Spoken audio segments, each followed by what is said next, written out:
The Urban League is an organization that I admire and respect.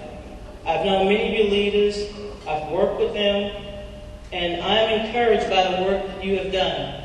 Like the Urban League in my home city now, Washington, D.C., we're celebrating our 82nd anniversary this year. And I hope in a few weeks when I attend that dinner, the room is as big and as beautiful as this room. Thank you for what you do in our communities across the country, for the leadership, for carrying on your mission, and for not forgetting the least of these, for providing job training, even when the government believes that there's no need to provide job training or early childhood education or child care. The Urban League is there to help people when they get out of trouble, to get back on their feet. So you have a worthy mission, a worthy calling. And as the mayor said, pull out that envelope. I plan to give back. I plan to continue to give back. Because when you see the young winners tonight, the scholarship winners, and you hear them tell you that they are going to go to college, they're going to come out as doctors, as business people, as nurses. But when you hear they say 10 years from now, I'm coming back into the community, I'm going to give back. That is what the Urban League is about. It's about reaching out and finding that young talent and giving them a chance.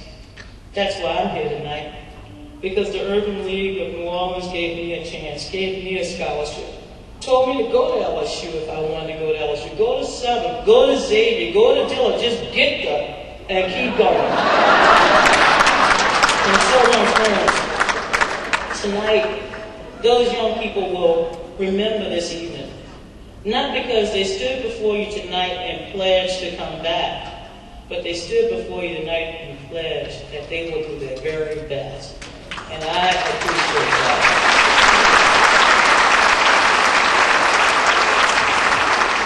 I want them to also understand, because often we talk about civil rights in the past tense. And we talk about the movement for civil rights as if the movement is dead. But the movement is alive as long as our problems exist in this country. The power of the civil rights movement is not just in the people who led the charge, but it was the power of the message, its moral authority, the power to speak truth, the power to witness, and the power to challenge the nation to live up to its ideals. It was the power to persuade those in positions of power to change the rules to allow everybody to get into the game.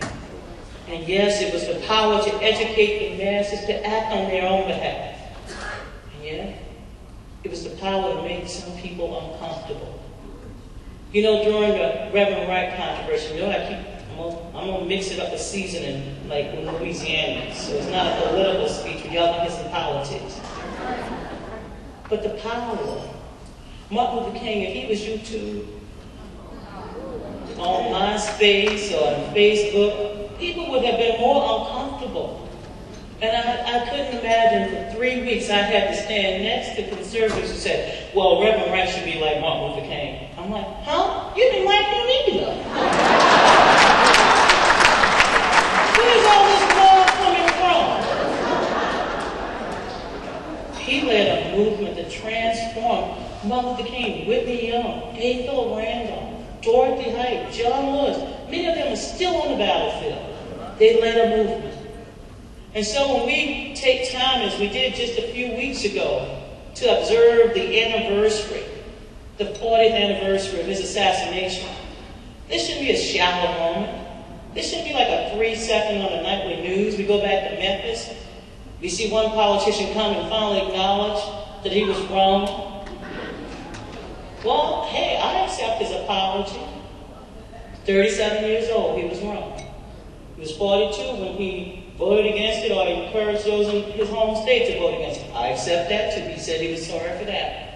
Then he turned right around after and said he was sorry, wink, wink. Turned around and said, but he was right on opposing the 1990 Civil Rights Act, which expanded the authority of the original act to ensure that we wouldn't go back.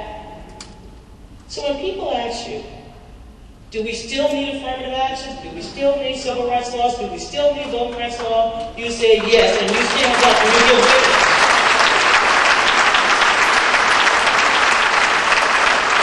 This was a movement that transformed a nation full of roadblocks and detours.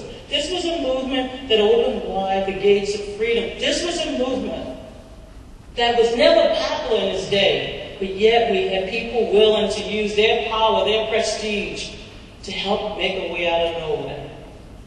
So when they ask you if we still need an urban league, an NAACP, a National Council of Negro Women, you stand up and witness and you say, yes, we need a movement.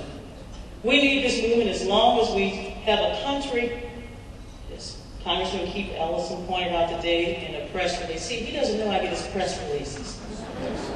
Yes, I spy on him. Not as well as Dick Cheney spies on me.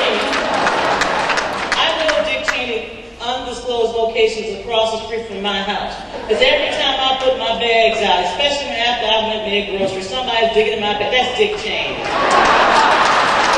If Lynn knew how to cook the way I cook, he wouldn't be standing across the street waiting for me to empty my groceries.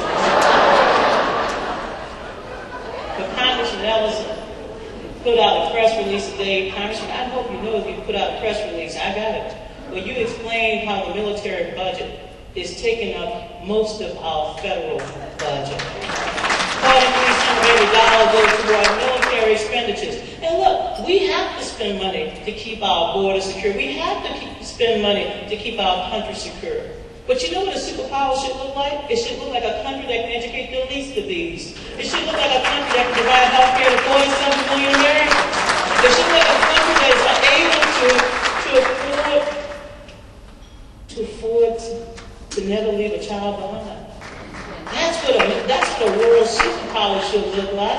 And until we're spending money on making America the very best, then I'm telling you, my friends, that budget needs to be looked at. In fact, once we have a Democratic president, I'm going to apply to be the Secretary of Defense. I'm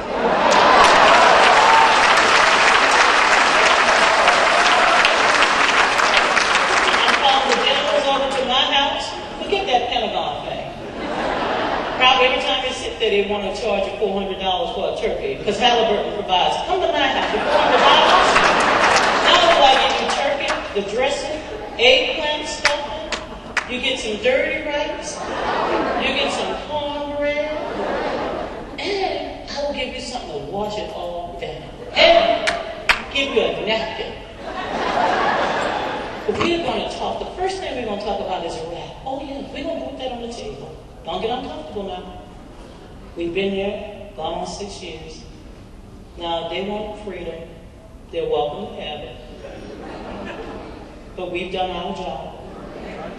If they want democracy, they're welcome to have it. We've done our job. If they want to rebuild their hospitals and their schools and their roads and their bridges, they now have $300 billion in reserve. We don't have to spend our money. They have some now. We've done our job. Let's bring our troops home. Give them up a wave.